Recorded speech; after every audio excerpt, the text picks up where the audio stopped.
fair, KOTOR before you become a Jedi is kind of like Kingdom Hearts 2 before you get a Keyblade. I wouldn't go that hard on it because you can do everything except for shit. Like you can. I mean, it's basic as fuck. It's just like a JRPG before you get like a ton of special the battle skills. systems. Yeah. But to be fair though, Kingdom Hearts 2, if I wouldn't have been a fan of Kingdom Hearts, I would have never got through Kingdom Hearts 2. I couldn't be just coming in Kingdom Hearts 2 raw, like not having good anything before that, would have never made it through that first part. Yeah. I was pissed, man. You know, I was in school at the time and you only had so much time between your days of school in real life. And I was like, I gotta get through. I want to play, man. I can't be doing this tutorial shit. Get me through this. And I couldn't get through it in the day, and I had to go to school, go to sleep. I had to wait a whole day to get back home to start playing Kingdom Hearts 2 again. I was mad. I hadn't gotten out of that town yet. I was real mad. Boring. I was grinding for money. Yep. Sorry, for Mooney. I was real mad because I didn't know you all were gonna do it on Proud Mode. So I got out of that whole black hole of darkness, got to the game. Bullied you back into it. I think I got to Mulan, and you guys didn't. I heard we did the conference call at the time, and I heard you guys doing it. I was like, oh, you gonna play it on easy over there? Oh, okay, Breeze. You would be over there playing it on normal mode like a normal dude, while we over here playing it on the real man's difficulty. That wasn't even a problem. The problem was having her start over and do all that Roxas bullshit over again. Oh, man. I kind of grinded at that part, too, because I did, like, all the job stuff. You're better man than me. I would have told y'all. I would have been like, fuck y'all. I'm not doing that shit again. No, I blazed through it the second time to catch up to y'all. Like, I wasn't trying to do all that stuff again. You know, I've never replayed Kingdom Hearts 2 because of that. I've never went back to it because in my mind, I was going to make a save file. For that part. And just get back to it. I've never replayed it because of that. I just didn't want to do it again. I think I would enjoy it now. I think I've never replayed it either. I replayed Kingdom Hearts 1 all the damn time, but I never replayed Kingdom Hearts 2. I just played the shit out of 2 when I did it. I did so much in 2 that I never wanted to until relatively recently. I think that's what it was, though. Because, I mean, like, I put like 200 hours into it. So, like, I definitely put enough time into it. So, like, I didn't... Plus, I don't think you need to replay Kingdom Hearts until you forget, like, what happened. You know what I mean? Like, it's not a game you need to go back and, like, do it. Yeah. I want to replay it for, like... I'm going to say for the story, but I don't really care about the story. But I kind of care about the first 3 games. 1, Chain of Memories, and 2. So I kind of want to recontextualize the story because there is some interesting stuff that I didn't understand at the time. I don't think you understand it now, to be honest. Nah. 3 especially, and everything after 2 especially. But 1, Chain of Memories, and 2, I just want to... If you play any other side-off game, I recommend Birth by Sleep. It's the only other one. That is the only one besides like Chain of Memories that's actually worth anything. Is that the one with the Jedi stuff with the 3 characters? Mm-hmm. Okay, it's with them, and the cool thing is too because you get 3 unique fighting styles. So you get like your big boy attacks with Terra. You get like the magic base with Aqua, and then like Vanitas you get like the auto quick strike. So you have like, and they have like different styles and stuff they use. So it took the battle system of Kingdom Hearts 2 and pushed it and made it better. And then everything after that is just like the story. Completely ignore the story because it's absolutely chaos. I never really cared, but now I really don't care about the new stuff. Yeah, that's right. Like I cared from 1 Chain of Memories and 2 and everything after when 2 happened, and that was just whatever happened in 2. And then after that, something in my brain when I heard darkness as when I heard that as proper noun, it was like, nah, don't take this seriously. Well, even in my child brain, I was like, nah. When Ansem became multiple people, that's when I tapped out. Because I'm like, anytime somebody becomes multiple people, like any form of media, I don't. First time I thought it was cool. I thought him being based off of a real person, and then I initially liked the darkness, regular guy, nobody thing. I did like that at first. Then it got out of hand when everybody got to do it. But when he was like the special guy for the organization, they just had nobodies. I kind of wondered in my head, like, who are the darkness versions of them? I thought it was kind of cool then, but now I just find it excessive as hell. Yeah, it sometimes it went the whole Naruto Bleach route where you get so many characters and you make so many characters and you can't do stuff with all of them. Yeah. So it's like that's why I'm like just make less characters. They make less characters that are more interesting instead of more characters that are less interesting. They just look like generic anime characters. Nah, man, that's an artist-run studio. He started off as a concept artist. Now he's the head of the whole thing. He was drawing zippers. Now this is his story. His story is a zipper. Yeah, this is open and closed and everything. In their defense, in Chain of Memories, they did what we were talking about with suspense very well. Very well. Yeah. The writing is so good. That game is fantastic. I got to play that as an adult for the first time a couple years ago. Pretty incredible. It's so good, the writing, yeah. Just very few people with very intense interactions. And that was the story. That was the story of Kingdom Hearts Chain of Memories. I mean, the first thing you do, you start off like, I know who I am. I just don't know where I am or what's going on. So like you start off in a good place, like far as to start a story, to start a story that they wanted to start. That is a very good place to start because you see familiar people, but it's like as the character, you don't know who they are. You don't know what they had, but it's like you're like, oh, I know you. We went over here together. We did all this stuff together. And like you don't watch a story, remember this stuff, whatever. That was peak. It hooked me really, really good because normally I don't care about amnesia and stories or anything like that. But it was a moment in the game, and I had already noticed the writing was real good, but it got to this point where Sora realized, like, okay, they were all in a room, and then they all realized, like, shit, if we keep going, we're going to lose our memories. So that at that moment, I kind of felt that too. I was like, damn, if we proceed, we're going to lose everything if we don't win. Like, if you don't get to the very end of this, you're just screwed. You could just sit here with all your memories, but then you're trapped forever. So you got to proceed. That terror right there, I felt it. Yeah, that's a real terror. Like, that's why it was so good. And that was like the whole tagline of the game. Like one of the characters I think one of the hidden characters has said at the very beginning, he was like, to find is to lose. And like everything kind of like hit me at the same time. I was like, oh shit, to find is to lose. Like, yeah, he's right. Because you find what you're looking for, you're going to lose everything. You got what you wanted, but you lost what you had. Yeah. Then the stuff with Naminé at the end, you know, what she wanted and all that stuff. It was like, it was wild, man. It was good. It was good though. Like, yeah. So by that. That was the first time, because even the first game, I was watching a story insofar as it was like a, you know, just a popcorn action flick kind of to me. With good characters that you got attached to. But the second one, I really was paying attention to every line of the story, like literally. Not the second game, but the Chain of Memories. Yeah. We were just helplessly strapped in a roller coaster. Yeah.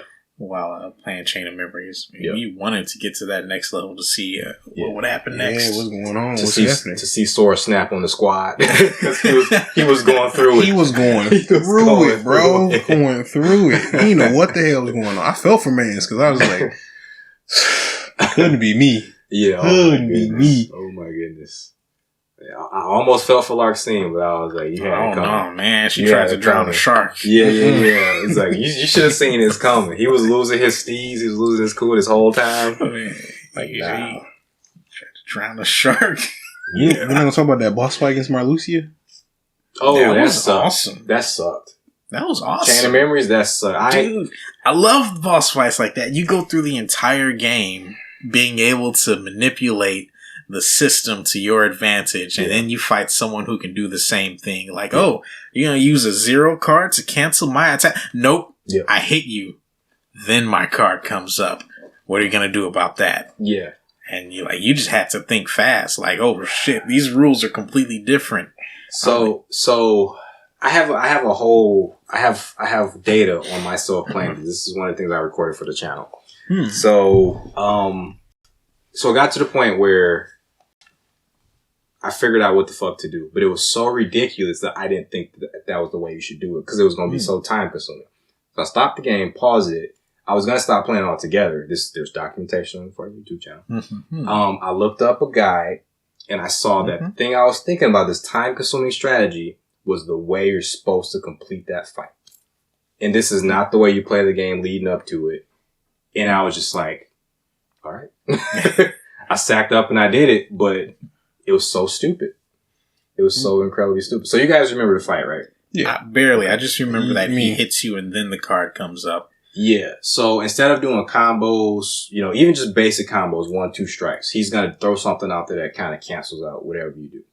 So the way you have to do it is you can't do these long combo strings. You have to literally 1, 1, 1. Then he does the stupid stuff. He goes to the other side. He flies. Then you do your combo, and then he pushes you off of his body spaceship. And then when he gets to the ground again, 1. Just jump, shoot. 1. Jump and shoot. Yeah. And you repeat the whole thing. So if you have this badass strategy coming into it, you're going to run out of cards trying to use combos or anything like that. You literally have to go back to the beginning and play like you've never played this game ever. All right. Well, when I was complimenting Marluxia fight, I was just talking about the first one where you just fight him with the scythe. Okay, I got you. Yeah, that was the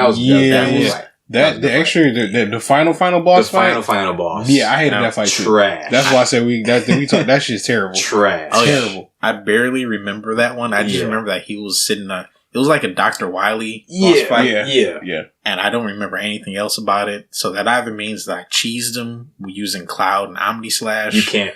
No? Because you're eventually run out of cards, he has so much health. Oh, I think with that, We have to refill. Elixir or whatever. Yeah. I think in that fight, that was the fight where I found out that Cross Slash and Braver, just the one Cloud and the 2 Cloud cards, actually end up doing a chunk of damage compared to Omni Slash. Oh, because he does the flying all around and you miss the hits. So, but otherwise, I don't even remember the fight, so it must have been pretty trash. It was pretty bad, and it glitched out for me too, because he has these pedals. You have to kill all the pedals before you get to like the next phase. At a certain part, I couldn't even hit the pedals. I was just running out of cards. Just like, great. Great. Yeah, I do. I definitely, I don't remember the fight, but I definitely remember like winning the fight with like 3 cards left. Like, barely doing it. And I was like, win's a win. Yeah. That game had some very fun but frustrated fights where characters were given so many advantages over you. It did movement advantages. Characters had such great movement. You had such a limited number of cards you could use, and it just was like, yeah, and it sucks because like coming from Kingdom Hearts, like movement is like one of the biggest bases of it. Like once you get like super jump, high jump and super glide and like all that stuff, like your whole fighting strategy changes. Yeah, because like for the most part, I just air juggle everything, and then like once you combo something in the air, you can just fly over the air and just keep the air combo going. So I mean, like I was a master of gliding in the console games, but all you had in the channel member was like a dinky dodge roll. Yeah, just didn't get the Riku's like teleporting everywhere. Like once you get him, he's like hopping over here. Or my man's had like a shield. Vexen had the ice. Was it ice? Yeah, ice shield.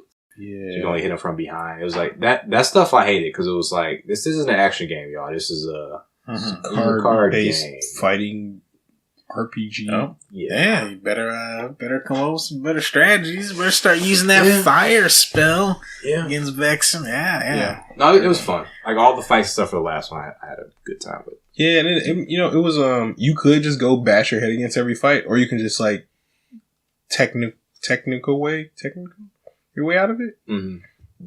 And get creative. Only thing I didn't like was that you couldn't. The grinding was limited. Like if you wanted to go get a bunch of cool stuff. That was fairly limited because you had to like really go backtrack to previous worlds if you wanted to grind. But other than that, I loved even the frustrating fights. I enjoyed them. Like Luxine, you had like 3 against her, and they were all pretty good.